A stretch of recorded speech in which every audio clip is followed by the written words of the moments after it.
करे के तहर मौसी कहतारी बाबू दुनिया में धन दौलत जगह जमीन लोग हिस्सा लगा ली बांट ली जबरदस्ती छीन भी सकता धन दौलत लेकिन पढ़ाई ऐसा चीज बाजे बाबू ना क्यों छीन सकता ना बांट सकता।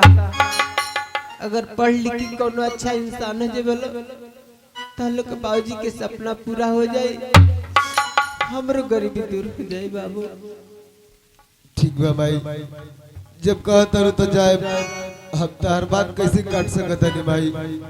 ठीक बा भाई जाई के हम तैयार बानी। जा बाबू जा।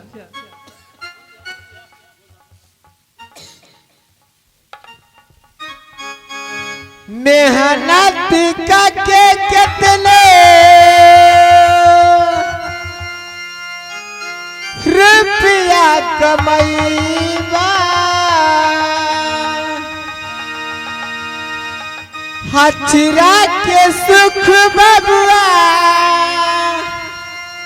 कतही न पाईबा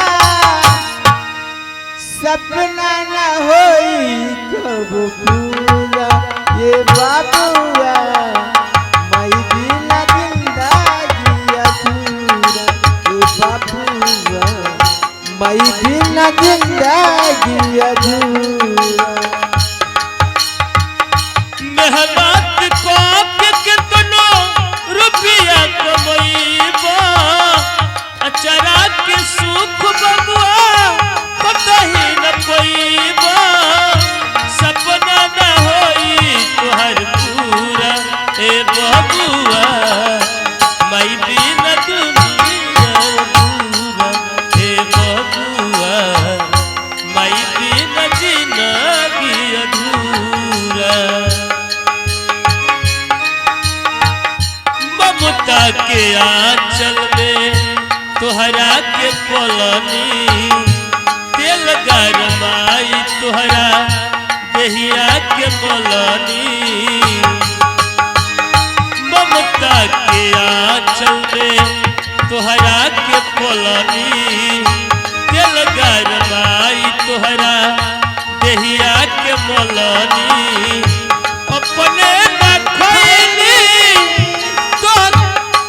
अपने लखैली तो के खियावानी अपने लखैली तो के खियावानी सोचनी न कबो तोहर पूरा हे बाबुआ मई बिना जिंदगी अधूरा हे बचवा मई बिना जिंदगी अधूरा हे बबुआ मई बिना जिंदगी अधूरा।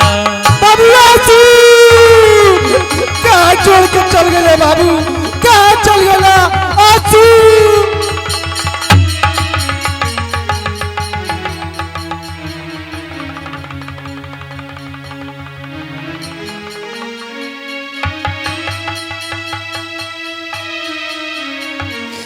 बाबू तू तनको मत रो बाबू अब किसी ने को भागर तारी वाली जे पोस पाल के सियान के अपना बहन के भेजा देने बाबू बहन की हर तरह से हरदम से भेंट हुई बाबू। चल नहा धो के तैयारी हो स्कूल जाएगी चल बाबू। मोरा बगिया सुनर सुगनवा सुगनवा कहवा चली गईल मोरा बगिया के सुनर सुगनवा सुगनवा कहवा चली गईल।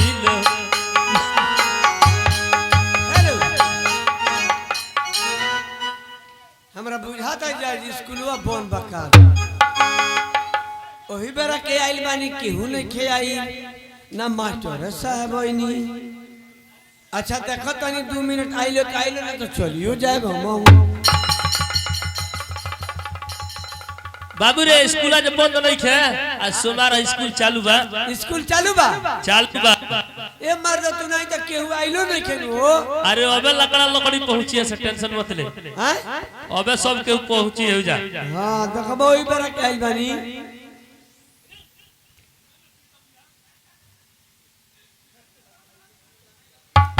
अबे सब केहू पहुंची चिंता मत करो हां हां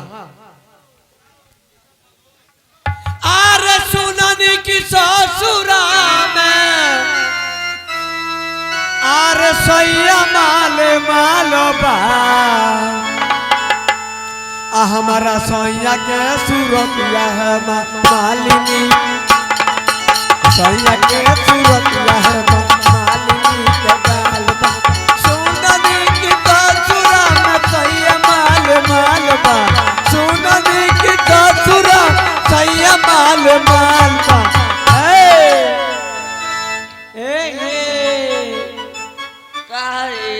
हमारा सैया के सड़किया है मालिनी सैया के सड़किया है मालिनी के सैया के सड़किया है मालिनी के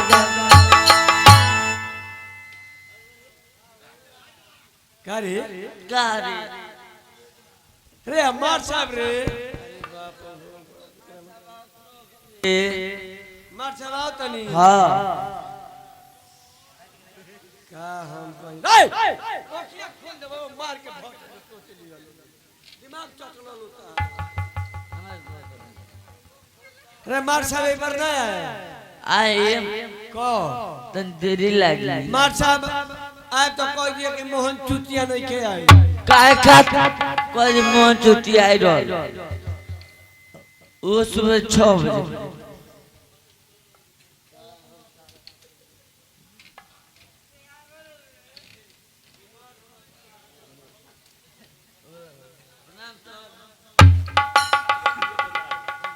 गुड़िया हाँ सर बहुत छुट्टियां नहीं आया है सर तो सुबह 6 बजे गए कहाँ है जाके देखिए केवाड़ी के पाला था जाके बोलो सर जी बुला रहे हैं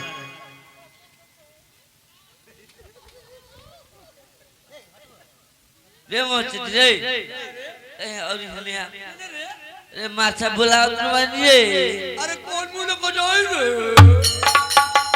तो क्या हुआ कह तो कौन मुंह लेके जाएंगे क्यों उसके मुंह में क्या हुआ ओकर मुंह में गहने मार ये बीमारी जो है पशु और पक्षियों को होता है इंसान को नहीं होता ठीक है तुम बैठो हम बुला के लेके आते हैं बैठो बैठो मोहन चोटी रे मोहन चोटी अरे माई कौवे दे खिचड़ी नीली रे रे विद्यालय में कब का है अभी आया है इधर आओ अभी आया है वो बोल रही थी कि 6 बजे का है साहब अबे आवते बानी अभी आ रहा है अभी तक कुर्सी नहीं लगा है रे अरे कुर्सी हो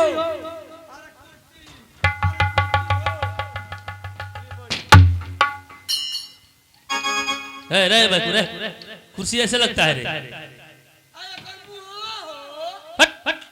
कुर्सी का मुंह होता है कि पा होता है रे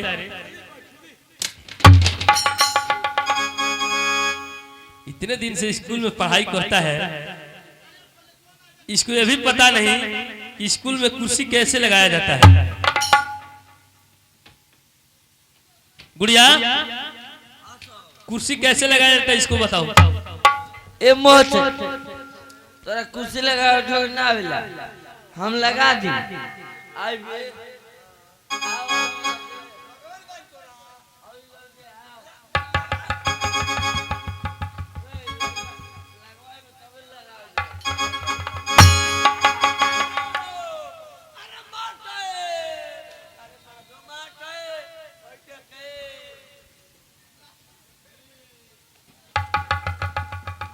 चलो इधर आओ ये किस लिए लिया है रे हाँ किस लिए माई देले भी कले भी रहे ने पढ़ ली हाँ आने मार सब खिचड़ी दी है खाली बहुत होशियार है बहुत छोटा ऐसा करो रजिस्टर लेके आओ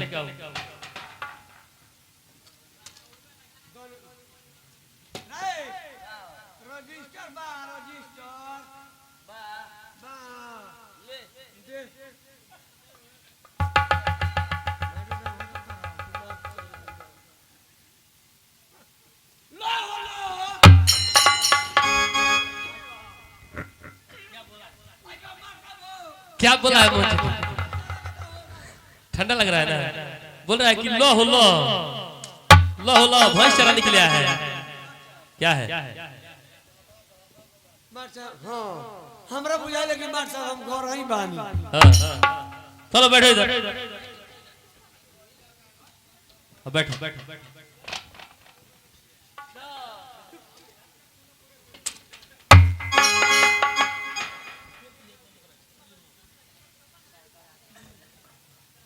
अरे मोचोटी, एक काम गड़बड़ हो गया।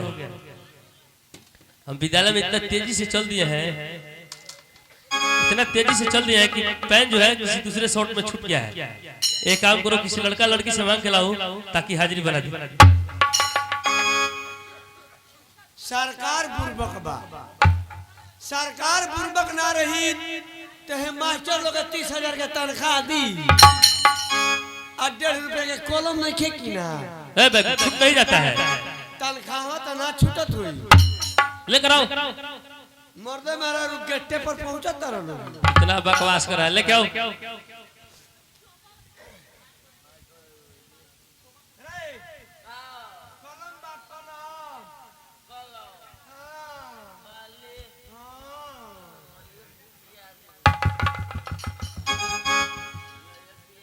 रे मोहन चोटी, मोहन चोटी, ये कलम है।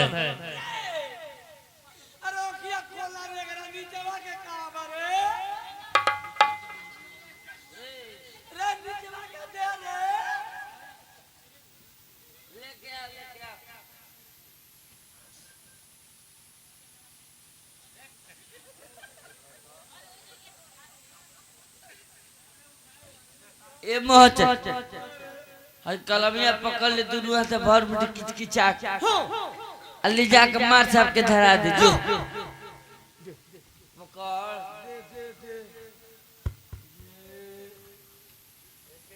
लाओ दो, इस हाथ को हटाओ, ये वाला हाथ हटाओ, छोड़ो, बैठ जाओ, बैठ जाओ। अपना अपना हाजिरी बोलो। श्वेता, श्वेता, अपना अपना हाजिरी बोलो सब कोई, ठीक है? ए बाबू आई एने आई बा। ए बाबू स्कूल खुलल बा। मार साहब क्या है? एगो मेहरारू आइल बिया। किस लिए? पढ़े खातिर। नतिया हम पढ़न के हमर बाबू लो पढ़ी रहे। पूछो क्या काम है? हमरा बाबू लो के नाम लिखावे के बा। प्रणाम मास्टर साहब। हाँ, खुश रहिए, खुश रहिए, खुश रहो, खुश रहो, खुश रहो, खुश रहो।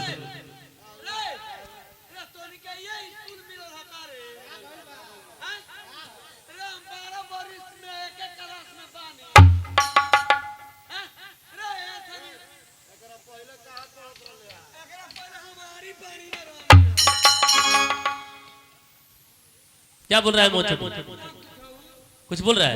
सर हाँ, हमरा बाबू लो का नाम लिखावे के बा। ठीक है, एक काम कीजिए, आप अपने दोनों बच्चों को इधर भेजिए। जो आदमी जिस लायक होगा, जो लड़का जिस क्लास लायक होगा, हम नाम रजिस्टर में दर्ज कर देंगे और दोनों को पढ़ाएंगे अच्छा खासा। ए बाबू आकाश, ए बाबू आसू, है सुन ला मास्टर साहब का कहता है। बोली सर। अपना नाम बताओ बाबू। आकाश कुमार महतो।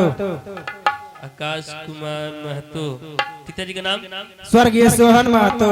स्वर्गीय सोहन महतो। माँ का नाम? आशा देवी। आशा देवी। ठीक है, जाओ। तुम अपना नाम बताओ बाबू। आशु कुमार महतो। आशु कुमार महतो। पिताजी का नाम? स्वर्गीय सोहन महतो। स्वर्गीय सोहन महतो। माँ का नाम?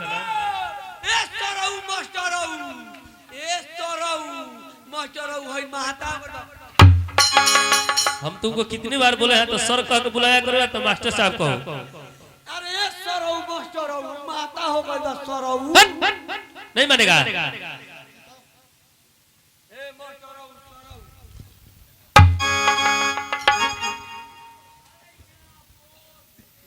क्या है? अब महतो महता कौन टाइटल है? तू नहीं जानता है? चौहान जी लोग को जानता है। स्कूल में चौहान मोहतो महता ना रहे। क्या रहेगा? नोनिया लिखी जो दुनिया बट जाने। कुछ कहीं। चलो बैठो इधर। माँ का नाम बताओ बाबू। माया देवी। माया देवी। अरे मोचुटी, ये देखो ना, पहला लड़का जो है अपना नाम बताया आकाश कुमार महतो, पिताजी का नाम स्वर्गीय सोहन महतो और माँ का नाम बता रहा है आशा देवी। दूसरा लड़का जो अपना नाम बता रहा है आशु कुमार महतो और पिताजी का नाम स्वर्गीय सोहन महतो और माँ का नाम माया देवी। यानी कि बाप एक और माँ दो, ये कैसे हो सकता है रे? पेट्रोल पंप पर कहा वाला छवा तू नहीं वो जो रहे खातिर रूम लिया बता लड़का होता।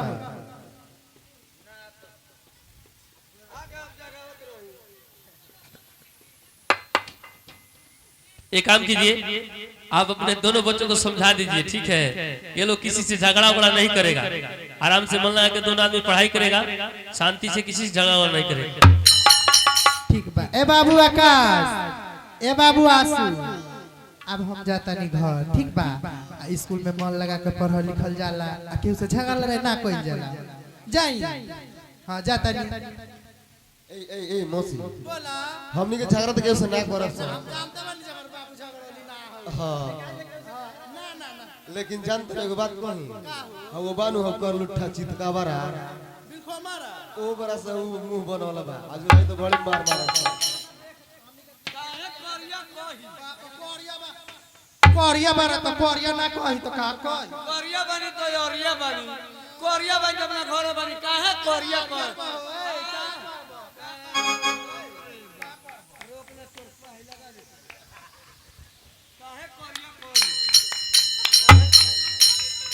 अरे मोचुटे,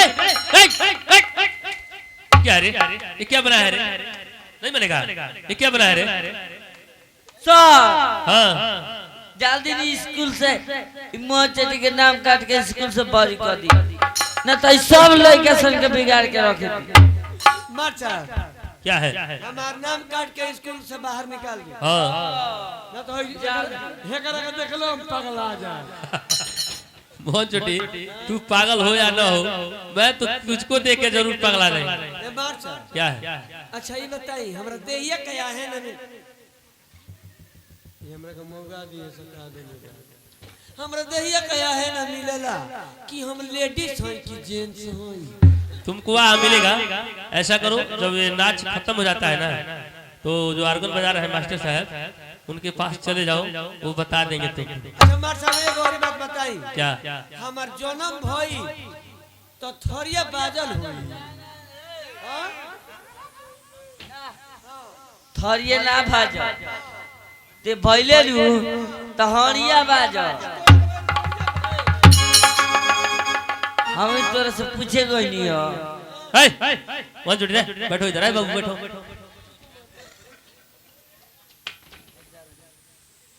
चलो वो अपना अपना हाजिरी बोलो। गुड़िया कुमारी, करिश्मा, सोनिया, चांदनी, आकाश कुमार महतो। हमार हो पढ़ने में रहेगा पीछे, नाम रहेगा आगे आगे। अब बाहर में आगे आगे जो सफाई करता है ना, उसको विद्या बहुत जल्दी आती है। आशु कुमार महतो, मोहन चोटी, मोहन चोटी। रे मच रे रे तोर आइल बा। मोहन चोटी एकरा से कहते हैं हम नहीं, तुम्हारे बाप से बोले। पढ़ने आज तू तो किससे हम बोलेंगे? मोहन चोटी। चौतारा में एक कट्ठा परती। यहाँ खेत लिखाने के लिए आया है। इस बार सही से नहीं बोलेगा ना, तुम्हारा नाम काट के हम स्कूल से बाहर कर देंगे। ठीक है, बोलो जय भारत। मोहन चोटी। जय भारत। आगे जाके मोहन चोटी तू बहुत तरक्की करेगा, मान का नाम कहले बानी। पैसा मिलेगा। हाँ